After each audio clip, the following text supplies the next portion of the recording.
Hello everyone, welcome back to my channel. Today we are diving into chapter 1st of physics, describing motion around us. This is the part 6 of our series. In this video, we will discuss about example 4.1 to example 4.4. So let's get started. Example 4.1. Consider two postmen.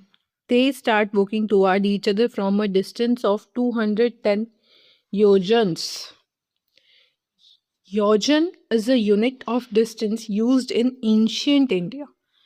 योजन is the distance unit. ठीक है, जैसे अब हम बोलते हैं metre, वैसे योजन होता था. ठीक है. One travel 9 yojanas per day and the other cover 5 yojanas per day. Can you determine in how many days they will meet each other. What they are saying here is that हमें सबसे पहले देखना है कि टोटल डिस्टेंस कितना है. Total distance is somewhat like 210 योजनास. योजनास या योजन. ठीक है, योजना भी कह सकते हैं, योजन भी कह सकते हैं, तो we are pronouncing it yojanas. ठीक है, योजन. ओके, तो total distance is 210 yojanas. A start from B start from here. ठीक है, ए ट्रेवल्स 5 योजन एंड बी ट्रेवल्स 9 योजन एवरी डे. तो एक दिन में दोनों कितना डिस्टेंस ट्रेवल कर रहे हैं. Together they are travelling how much distance. It is 9 + 5 योजनास या योजन विच इज 14 योजन्स. 14 योजन is the total distance covered by each man in one day. See, total distance covered by each postman in one day is 14 yojans. ठीक है. Now, to meet each other, the postman needs to cover 210 योजनास together. अगर दोनों को meet करना है तो दोनों को 210 कंप्लीट करना पड़ेगा. दोनों को मिलके, अकेले को नहीं, दोनों को, बिकॉज ये यहाँ से भी चला हुआ है और ये यहाँ से भी चला हुआ है. ठीक है, इसको ना इजीली समझते हैं. आइए यहाँ पे इसका हम एग्जांपल ऐसे कर सकते हैं. मान के चलिए ये आप है ए, ये आप है और यहाँ बी आपका फ्रेंड है. ठीक है, आपका फ्रेंड, ये आप खुद है मी. नाउ ये आपका घर है, ये आपके फ्रेंड का घर है. 100 किलोमीटर डिस्टेंस है. 100 किलोमीटर क्यों? Because you are in a city. गाँव में तो 10-15 मिनट का रास्ता होता है, but when it comes to cities दूरी होती है, वो ज़्यादा होती है. बिकॉज किसी का घर कहाँ है तो किसी का कौन सी कॉलोनी में है, किसी का कौन सी सोसाइटी में है. ठीक है, आपका और आपके फ्रेंड के घर में 100 किलोमीटर का डिस्टेंस है. अब आप दोनों ने ठाना कि हम पैदल चलते हैं और देखते हैं कि कितने दिनों में हम मीट करेंगे.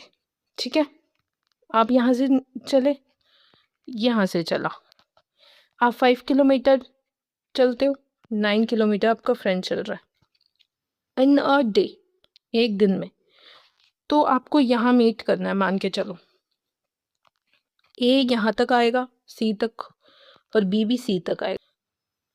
तो क्या आप मेरे को ये बताओ, दोनों को 100 किलोमीटर अलग अलग करना पड़ेगा? नहीं ना. अगर 100 किलोमीटर के बीच का रास्ता है तो मान के चलो इसको 50 करना पड़ेगा, इसको भी 50 करना पड़ेगा. मतलब दोनों कंबाइंड करके 100 कंप्लीट करेंगे.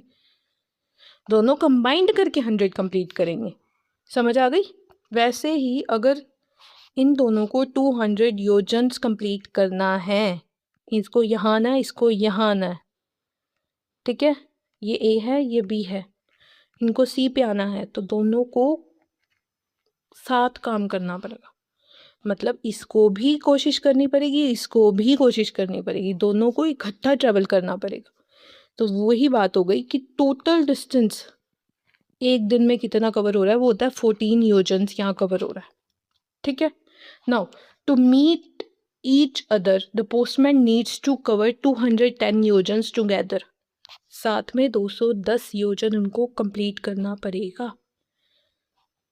समझ आ गई बात? Now time taken by them to cover 210 yojanas together. कितना टाइम लगेगा टुगेदर? सबसे पहली बात कि हमें टाइम निकालना, तो हम देखेंगे कि एक दिन में कितने योजन्स कंप्लीट होते हैं. वन डे में 24 आवर होते हैं। कितने योजन्स कंप्लीट हो रहे हैं? 14 योजन्स। और वो कह रहा है कि कितने दिन में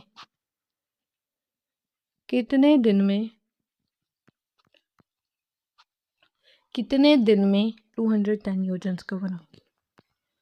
तो इसको निकालने के लिए हम 210 को 14 से डिवाइड कर देंगे, क्योंकि जब हम इसको 210 को 14 से डिवाइड करेंगे तब हमारे पास हमारे डेज आ जाएंगे, क्योंकि हमें 1 डे का 14 योजन है और कितने दिन, टोटल कितने दिन लेने हैं 210 योजन्स को कंप्लीट करने में। तो उसके लिए हमें क्या करना होगा? 210 डिवाइड बाय 14। 15 है वो हमारे 15 डेज हैं, कि 15 दिन लगेंगे दोनों को यहाँ पहुँचने में, इकट्ठा यहाँ पहुँचने में कितने दिन लगेंगे? 15 दिन, जब वो मीट करेंगे। ठीक है, चाहे जैसे ये ए है, ये बी, चाहे यहाँ मीट करें तो भी 15 दिन लगेंगे, यहाँ मीट करें तो भी 15 दिन लगेंगे। ऐसा नहीं बोल रही हूँ, देखो अगर ये 5 चल रहा है और ये 9, तो ये ज़्यादा डिस्टेंस कवर करेगा। अगर ये 9 चल रहा है और ये 5, तो ये ज़्यादा डिस्टेंस कवर करेगा। तो हमें ये नहीं बताया गया कि कौन सा 9 और कौन सा 5 कर रहा है, हमें सिर्फ ये बोला है कि दोनों, एक 9 कर रहा है और एक 5 कर रहा है, दोनों मिलके 14 योजन्स हमें पता कर रहे हैं। ठीक है, तो 15 दिन। Now so both postman will meet each other after 15 days. दोनों पोस्टमैन एक दूसरे को कब मिलेंगे? 15 दिन के बाद। In 15 days, first postman will cover 135 योजन्स and the second postman will cover 75 योजन्स। अब ये कैसे पता लगेगा? सी, इसको पता करने के लिए हम क्या करेंगे? सबसे पहले इधर आइए, देखिए एक दिन में एक पर्सन कर रहा है 9 योजन्स कवर। ठीक है, 1 पर्सन। सेकंड पर्सन एक दिन में कितने कवर कर रहा है? 5 योजन्स, 5 योजन्स सेकंड पर्सन। तो हम ये भी बता सकते हैं कि 15 दिनों में कितने योजन्स कंप्लीट करेंगे। सी, 15 डेज में कितने होंगे? एक दिन में कितने हैं? 9, तो 15 से कितने होंगे? 15 इंटू 9। एक दिन में 9 है, तो यहाँ पे भी मल्टीप्लाई कर दो 15, यहाँ से भी मल्टीप्लाई कर दो 15, बस सिंपल।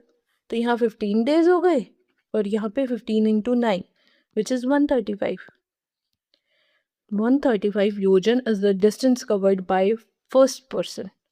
नाउ सेकेंड, इसको 15 से करो, इसको 15 से करो, तो 15 डेज में सेकेंड पर्सन के द्वारा कितना किया गया डिस्टेंस कवर?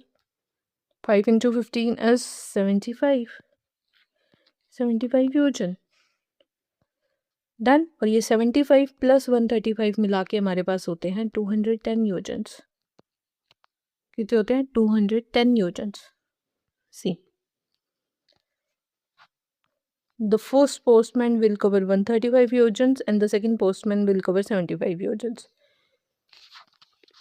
Done. Now, अब ये तो हो गया हमारा क्वेश्चन। इसके साथ है एक छोटा सा नोट जो हमें बताएगा कि क्वेश्चन में हमें क्या क्या बताना चाहिए था। The speed tells us how fast an object is moving, but it provides no information about the direction of motion. There are many situations where, along with the speed, you also need to know the direction of motion to get a complete picture, particularly in case of complicated real-world motion. Now, यहाँ तो हमें सिर्फ distance की बात करी थी, ठीक है, डिस्टेंस की बात करी थी, बट यहाँ पे एक चीज़ ये देखो कि जो स्पीड है वो हमें क्या बताती है कि वो कितना तेज चल रहे हैं। जैसे इसकी स्पीड ज़्यादा है, अगर ये 9 किलोमीटर कर रहा है और ये 5 किलोमीटर कर रहा है, तो स्पीड हमें सिर्फ ये बताती है कि वो कितना फास्ट चल रहे हैं, बट वो हमें ये नहीं बताती कि वो डायरेक्शन में कौन सी जा रहे हैं, कि वो नॉर्थ जा रहे हैं, वो ईस्ट जा रहे हैं। बट इन रियल वर्ल्ड, जो हमारी अर्थ है ना, इन रियल वर्ल्ड हमें स्पीड के साथ वेलोसिटी भी चाहिए होती है, बिकॉज वो हमें नॉर्थ, ईस्ट, वेस्ट, मतलब हमें वो डायरेक्शन बताती है। ठीक है, वेलोसिटी हमें डायरेक्शन बताती है, तो स्पीड के साथ हमें वेलोसिटी भी चाहिए होती है जो हमें डायरेक्शन बताती है। ठीक है, तो ये तो था हमारा स्पीड, डिस्टेंस और टाइम, मतलब सीधा स्पीड का क्वेश्चन। ठीक है, अब हम चले हमारे नेक्स्ट क्वेश्चन की तरफ। 4.2 example 4.2 Sarang takes 50 seconds to swim from one end to the other end and back in the swimming pool shown in the figure 4.7. Find its average speed and the average velocity within the time interval of 50 seconds. मान के चलो यहाँ एक person है, he is doing swimming, swimming करता करता यहाँ पहुंचा और फिर वापस यहाँ आ गया, ठीक है, यहाँ से जाके यहाँ वापस आ गया। उसने ये पूरा डिस्टेंस कितने में कवर किया है? 50 सेकेंड में। मतलब जाके वापस आ जाना इन 50 सेकेंड, ठीक है। Now find his average speed and the average velocity with in the time interval of 50 second. गया है यहाँ, फिर यहाँ वापस आ गया है, ठीक है, गया है और वापस आ गया है, वो भी कितने टाइम में? 50 सेकेंड में। 50 सेकेंड में जाके वापस आ गया। अब इसकी एवरेज स्पीड और एवरेज वेलोसिटी निकालनी है। आइए देखते हैं इसको हम सिंपली समझते हैं। ये हम एक स्विमिंग पूल ले रहे हैं, ठीक है। अब सारंग ने यहाँ से शुरू किया है, यहाँ गया, देन अगेन आ गया, ठीक है। ये उसने किया 50 सेकेंड के अंदर। और ये इतना का डिस्टेंस है, ये हमारे पास कितना है? 25 मीटर। अब हमें कहा गया एवरेज स्पीड और एवरेज वेलोसिटी निकालो। सबसे पहली बात, एवरेज स्पीड का फॉर्मूला क्या होता है? Average speed is equal to total distance upon में टोटल टाइम।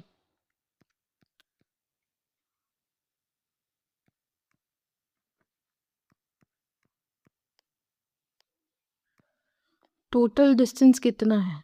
सी 25 ये गया और 25 ही आया, तो कितना हो गया? 25 प्लस 25 इज 25 जाने के 25 आने के, तो वो हो गए 50 मीटर। कितने सेकंड में? Total time 50 second. तो हमारे पास एवरेज स्पीड क्या आएगी? 1 metre per second. 1 metre per second is the average speed. अब हम निकालते हैं एवरेज वेलोसिटी। एवरेज वेलोसिटी के लिए हमारे पास जो फॉर्मूला होता है वो क्या होता है? Is that total displacement upon में टोटल टाइम। एवरेज वेलोसिटी का फॉर्मूला होता है टोटल डिस्प्लेसमेंट अपॉन में टोटल टाइम। डिस्प्लेसमेंट कितनी है? डिस्प्लेसमेंट क्या होता है? डिस्प्लेसमेंट होता है इनिशियल और फाइनल के बीच। यह इनिशियल क्या है? यहाँ से शुरू किया था सारंग ने। और फाइनल क्या है? फाइनल क्या है? यहाँ पे ही वापस आ गया, तो ये फाइनल है। तो इनिशियल और फाइनल के बीच का डिस्टेंस कितना है? 0। डिस्प्लेसमेंट कितनी है? 0। तो हम एवरेज वेलोसिटी लिख सकते हैं 0 अपॉन में 50 सेकेंड विच इज 0। तो एवरेज वेलोसिटी कितनी आई? 0। समझ आई? इनिशियल और फाइनल के बीच का डिस्टेंस होता है डिस्प्लेसमेंट, जो है हमारा यहाँ पे 0। तो एवरेज वेलोसिटी कितनी आएगी? 0। See average speed is 1 metre per second and average velocity is 0 metre per second. Average velocity कितनी आई? 0। During the 50 second time interval, the average speed of Sarang is approximately 1 meter per second, while his average velocity is 0 meter per second. Average speed 1 meter per second है, पर average velocity 0 है। Done. चले 4.3 पे। Example 4.3. A bus is moving on a long straight highway with the velocity of 36 km per hour. The driver presses the accelerator for a time interval of 10 seconds and the velocity of bus increases to 54 km per hour. For some time, the bus moves at the constant velocity. Then the driver notices an obstacle on the road ahead and presses the brake. The bus comes to a stop in a time interval of 5 seconds. Find the average acceleration in the 2 times interval when the acceleration was pressed and when the brakes were pressed. इस question में हमें क्या करना है कि हमें velocity starting वाली दी हुई है कि वो 36 किलोमीटर पर आवर से बस चल रही है, ठीक है। After some time the driver presses the accelerator for a time interval of 10 seconds and the velocity increases to 54 kilometre per our. और उसी टाइम में वेलोसिटी हमारी जब उसने एक्सेलरेटर दबाया तो इंक्रीज हो जाती है टू 54 किलोमीटर पर आवर। ठीक है। For some time the bus moves at the constant velocity, और कुछ टाइम के लिए बस कांस्टेंट वेलोसिटी पे चलती है। Then the driver notice an obstacle on the road ahead and presses the brake. कुछ टाइम बाद ड्राइवर ब्रेक लगा देता है क्योंकि उसको यहाँ पे रोड पे एक ऑब्स्टिकल दिखता है। ठीक है। Then the bus comes to a stop in a time interval of 5 second, और बस रुक जाती है टाइम इंटरवल कितना 5 सेकेंड के अंदर। Find the average acceleration, acceleration निकालनी है कब? When the accelerator was pressed and when the brakes were pressed. ठीक है, समझ आई बात? चलिए, तो इसका सबसे पहले हम एक्सेलरेटर दबाने पर जो एक्सेलरेशन आता है वो निकालते हैं। स्टार्टिंग में जो हमारी वेलोसिटी थी जिसके साथ चल रही थी वो थी 36 किलोमीटर पर आवर। डन। उसके बाद वो एक्सेलरेटर दबाता है। ठीक है। टाइम इंटरवल कितना है 10 सेकेंड। फिर वेलोसिटी कितनी हो जाती है 54 किलोमीटर पर आवर। इतनी हो जाती है। अब हमें निकालनी है एवरेज एक्सेलरेशन। एवरेज एक्सेलरेशन का हमारे पास फॉर्मूला होता है v माइनस यू अपॉन में t, मतलब total change in velocity upon में टोटल टाइम, टेल टी भी लिख सकते हैं। बट यहाँ एक कंडीशन होती है दैट v और u must be in the SI units. SI units like metre per second, but ये किलोमीटर पर आवर में है, तो इसको सबसे पहले बदलने के लिए हम इसको मल्टीप्लाई करेंगे 5/18 से। 2 इंटू 5 इज 10, तो होगा 10 मीटर पर सेकेंड, और ये आ जाएगा 54 इंटू 5 अपॉन में 18, तो ये आ जाएगा कुछ 3 into 5 is 15 metre per second minus 1। अब यहाँ एक्सेलरेशन निकालनी है हमें, तो v क्या है हमारी? v है 15 जो हमने मीटर पर सेकेंड से निकाली है, और u क्या है हमारी 10 जो हमने मीटर पर सेकेंड में निकाली है, अपॉन में टोटल टाइम इज 10, तो ये आ जाएगा 15 माइनस 10 इज 5 अपॉन में 10, तो विच इज हाफ। कितना आएगा? हाफ, 0.5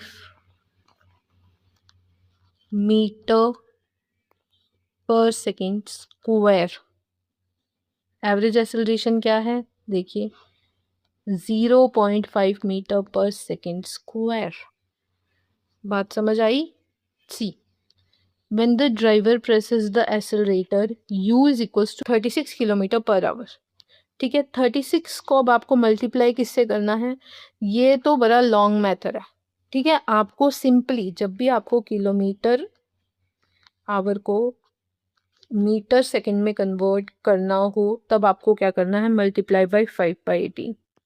बस आपने ये करना है सिंपली। तो आप 36 को इससे मल्टीप्लाई करोगे तो आपके पास आ जाएगा 10 मीटर पर सेकेंड। ठीक है। सिमिलरली आप 54 को मल्टीप्लाई करोगे तो आपके पास आ जाएगा 15, इसको करोगे तो 10 आ जाएगा, इसको करोगे तो 15 मीटर पर सेकेंड आ जाएगा। ठीक है। और टाइम हमारे पास 10 सेकेंड है। अब एवरेज एक्सेलरेशन क्या आएगी? 15 माइनस 10 अपॉन में 10 which is 5 metre per second upon में 10 second which is 0.5 metre per second square. This is average acceleration जब वो एक्सेलरेटर दबाता है। ठीक है। अब यहाँ पे जो बात है कि एक तो हमें पता लग गया कि एवरेज एक्सेलरेशन क्या निकालनी है, और दूसरी बात हमें पता लगी जब भी किलोमीटर पर आवर में दिया हो तो हम उसको मीटर सेकंड में निकाल सकते हैं मल्टीप्लाई बाय 5/18। ये चीज़ आप लर्न कर लीजिए, रिवाइज कर लीजिए, दिमाग में बिठा लीजिए, बहुत काम आएगी एग्जाम में, बहुत काम आएगी। बिकॉज ये 1000 अपॉन में 60 करते करते थक जाओगे, तो 5/18 इज द बेस्ट वे। ठीक है। आगे चलें। देखिए नाउ जब वो ब्रेक दबाता है तब सबसे पहली बात कि पहले यू थी हमारे पास 36, पर वो एक्सेलरेटर दबाने के बाद हमारे पास यू क्या हो गई थी 54। एक्सेलरेटर दबाने के बाद जो हमारे पास वेलोसिटी थी वो कितनी थी 54, तो यहाँ पे वो इनिशियल होगी बिकॉज इन्होंने कहा है ब्रेक दबाने से पहले वाली वेलोसिटी उसकी इनिशियल होगी ना।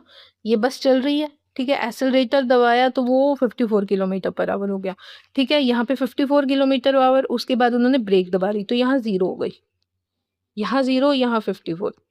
तो ब्रेक दबाने से पहले, ब्रेक वाला तो सेशन यही है ना, इससे पहले कितनी थी, 54 थी ना, तो वो इसकी यू होएगी और ये वी होएगी। और एक्सेलरेटर यहाँ दबाया था, एक्सेलरेटर दबाने से पहले जो यू होती थी, जो वेलोसिटी होगी वो यू होगी और जो बाद की होगी वो वी होगी। समझ आ गई? ठीक है। तो यहाँ initial velocity 54 kilometre per our होगी और जो फाइनल वेलोसिटी होगी वो होगी 0। 0 क्यों? Because bus driver has presses the brake. तो बस ड्राइवर ने ब्रेक लगाया है, इस वजह से वेलोसिटी 0 हो जाएगी because it will stop. Time कितना है हमारे पास? 5 सेकेंड। टाइम जब उसने ब्रेक दबाई तब हम 5 सेकेंड दिया हुआ है। इसके बाद सबसे पहले हम इसको कन्वर्ट करेंगे मीटर पर सेकेंड के लिए, उसके लिए मल्टीप्लाई करेंगे 5/18 से, जो आएगा 15। ये 3 into 5 is 15 metre per second. Now average acceleration, तो वो आएगी change in velocity v minus u upon में t। नाउ v क्या है? 0 माइनस 15 अपॉन में 5, माइनस 15 अपॉन में 5 is -3, -3 metre per second square. -3 मतलब इस डायरेक्शन में। Acceleration can be negative, can be positive, can be 0। तो यहाँ यही मतलब है, बिकॉज एक्सेलरेशन एक वेक्टर क्वांटिटी होती है, तो वो नेगेटिव भी हो सकती है, पॉजिटिव भी हो सकती है और 0 भी हो सकती है। यहाँ देखिए, acceleration is -3 meter per second square. The minus sign indicates that acceleration is acting opposite to the direction of velocity, since the magnitude of velocity of bus is decreasing. कहने का ये मतलब है कि जो एक्सेलरेशन जा रही है ना, वो वेलोसिटी के अपोजिट डायरेक्शन में जा रही है। अगर वेलोसिटी इस डायरेक्शन में जा रही है तो एक्सेलरेशन इस डायरेक्शन में जा रही है। दोनों अपोजिट है बिकॉज वेलोसिटी पॉजिटिव है और एक्सेलरेशन नेगेटिव है। डन? ठीक है, तो हम ये कह सकते हैं कि the minus sign indicate that the acceleration is acting opposite to the direction of velocity. आगे चले, next 4.4. Example 4.4. As we learnt earlier, when an object is dropped from a height, it takes a straight vertical path downward before touching the ground. ये हमने किया था हमारी activity 4.1 के अंदर, जिसमें हमें एक बॉल को ड्रॉप कराना था। तो हमने ये देखा था जब उस बॉल को यहाँ से ड्रॉप करवाते हैं तो वो वर्टिकल पार्ट में जाती है। पाथ कौन सा होता है उसका? वर्टिकल पार्ट, वो भी डाउनवर्ड्स। ठीक है। While coming down, the velocity of the object increase as shown in figure 4.10. जैसे जैसे वो नीचे आती है उसकी वेलोसिटी चेंज होती रहती है, ये हम कह सकते हैं इंक्रीज होती रहती है। ठीक है, at different times. Find the magnitude of the average acceleration of the object in every successive interval of a second. Is the average acceleration remain constant across all interval? What is the direction of average acceleration? ठीक है, इस question में क्या किया हुआ है that हमें different time पे डिफरेंट वेलोसिटी दी हुई है। ठीक है, और हमें एवरेज एक्सेलरेशन निकालनी है और ये बताना है कि एवरेज एक्सेलरेशन कांस्टेंट रहती है कि नहीं रहती। ठीक है, and the direction also average acceleration की पॉजिटिव है नेगेटिव है। ओके, सबसे पहले बात कि हमारे पास हम लेते हैं सबसे पहले 0 से 1 सेकेंड का, मतलब टाइम हमारा जो आएगा वो आएगा 1 सेकेंड। ठीक है, 0 के बीच में और 1 सेकेंड के बीच में जो टाइम होता है वो 1 सेकेंड होता है। ठीक है, उस टाइम में क्या रही एवरेज एक्सेलरेशन होगी वो निकालते हैं। तो उसके लिए हमारे पास सी, यहाँ देखिए यू क्या है, बॉल यहाँ से यहाँ आ रही है, पहले 0 से चालू हुई है और यहाँ टाइम क्या था 0, यहाँ पे 1 सेकेंड और यहाँ पे जो हमारी वेलोसिटी है वो है 9.8 मीटर पर सेकेंड। और वो कह रहा है कि इसकी एवरेज एक्सेलरेशन निकालो। सबसे पहले एक डिफरेंट इंटरवल पे निकालनी है, तो हम पहले निकालते हैं इसकी एवरेज एक्सेलरेशन का फॉर्मूला होता है चेंज इन वेलोसिटी अपॉन में टोटल टाइम। ठीक है, तो टोटल टाइम यहाँ से यहाँ लगेगा, वो देखते हैं हम। Average acceleration is equals to v minus u upon में टोटल टाइम। v क्या है 9.8, ये क्या है u 0, और ये टाइम क्या है 1 माइनस 0 सेकेंड। टोटल टाइम लेना है ना, तो ये भी और ये भी, इसके बीच का जो टाइमिंग है तो हम क्या करेंगे 1 से 0 माइनस करेंगे तो ये हमारा टाइम आ जाएगा। तो हमारी जो एक्सेलरेशन होगी वो होगी 9.8 metre per second square. This is our average acceleration of 0 से लेके 1 सेकेंड की। 0 से 1 सेकेंड की जो एवरेज एक्सेलरेशन आएगी वो आएगी 9.8 metre per second square. Done. पहली हो गई सी। Average acceleration between 0 second and 1 second is 9.8 meter per second square. Now next हम लें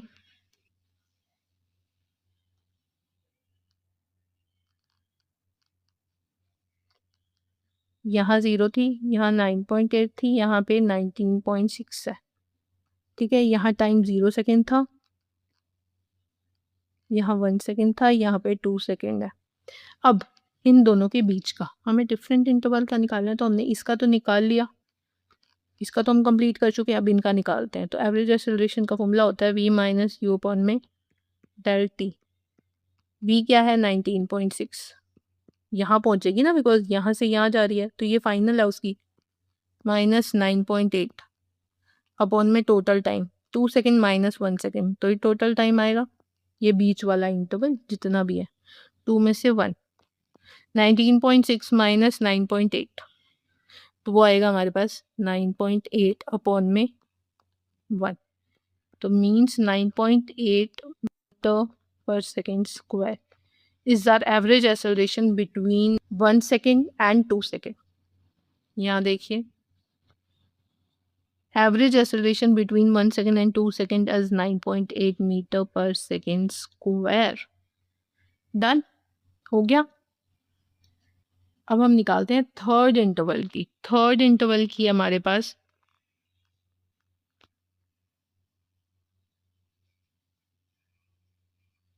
0 से शुरू हुई, 9.8 तक आई, फिर 19.6 तक आई, अब आ गई 29.4 तक। ठीक है, 29.4 तक। ये 10 सेकेंड था, ये 1 सेकेंड है, ये 2 सेकेंड है, ये 3 सेकेंड है। नाउ इनका निकालना है, इसका हमने निकाल लिया, इसका हमने निकाल लिया, अब इन दोनों का निकालना है। तो एवरेज एक्सेलरेशन का फॉर्मूला होता है v माइनस यू अपॉन में t। तो average acceleration is 29.4 minus 19.6 upon में टोटल टाइम कितना है 3 second minus 2 second, which is 9.8 upon में 1, 9.8 मीटर सेकेंड माइनस 2, मतलब कि हमारी एवरेज एक्सेलरेशन क्या आई 9.8 metre per second square. Done. देखें थर्ड इंटरवल की average acceleration between 2 second and 3 second is this.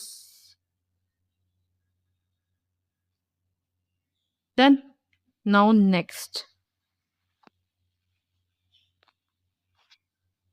यहाँ ना थोड़ी सी कंफ्यूजन हो चुकी है, दैट ये एक्स्ट्रा ऐड हो चुका है। ठीक है, दिस इज नॉट हेयर, ये सीधा यहाँ रुकती है 4 सेकेंड पे, which is 39.2 metre per second. ठीक है, तो ये ध्यान रखिएगा, this is not here, this is extra add हो गया ये। ठीक है, अब हम देखते हैं फोर्थ।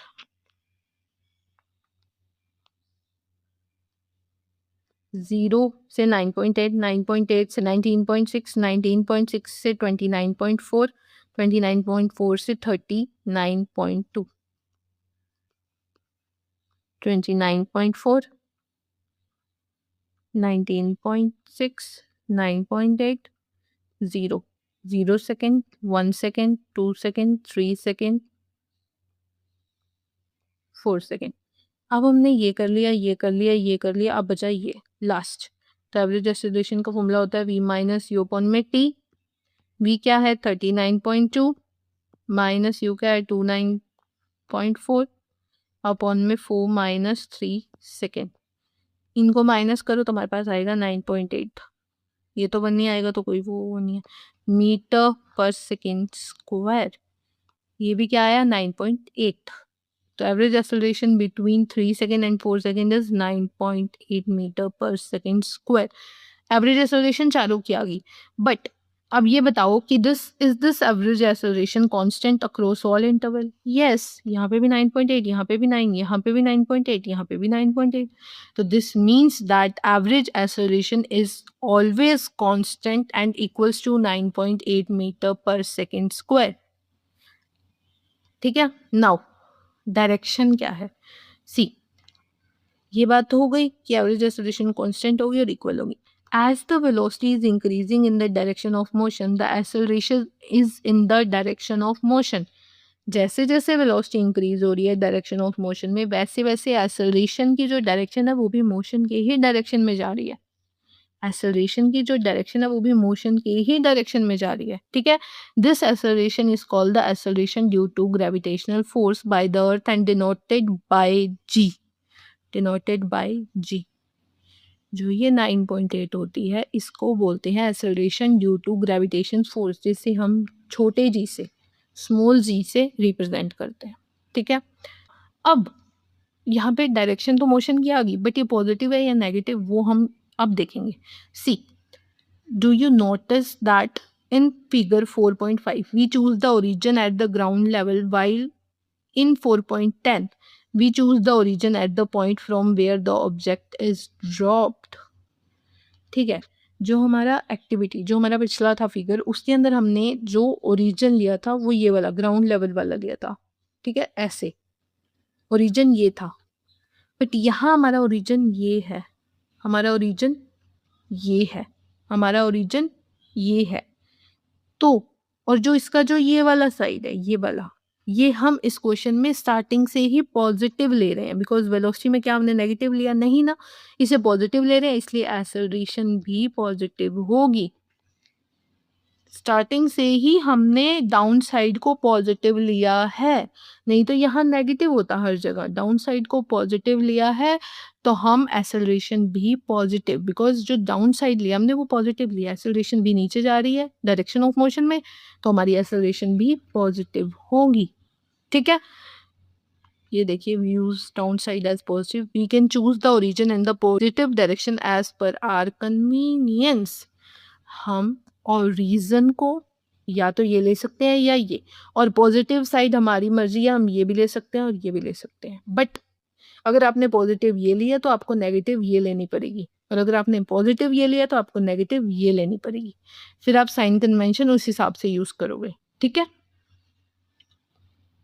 इसके बाद however once chosen it should not be changed while solving a problem। अगर एक बार ही आपने इसको पॉजिटिव ले लिया, फिर आप इस डायरेक्शन में कोई भी साइन कन्वेंशन पॉजिटिव नहीं ले सकते, आपको यही इसी को पॉजिटिव लेके चलना होगा। ठीक है, now just like we can specify the velocity of an object at an instant, we can specify the acceleration of an object at instant। जैसे जैसे हम वेलोसिटी बता सकते हैं वैसे ही हम एक्सेलरेशन भी बता सकते हैं किसी भी ऑब्जेक्ट की। Done. And the acceleration at any instant is known as instantaneous acceleration. इस एक्सेलरेशन को इंस्टेंटेनियस एक्सेलरेशन कहते हैं। Done, this is the extra note. But जो हमारा क्वेश्चन था वो यही था कि इसकी डायरेक्शन क्या है और ये क्या कांस्टेंट रहती है एक्सेलरेशन के नहीं, तो हमने वो बता दिया है। So we have completed it. So that's it for today. In the next video of this series, we will move on to next topic. And if you have any doubt, so let me know in the comment section. And check the link in the description for more information. Bye bye.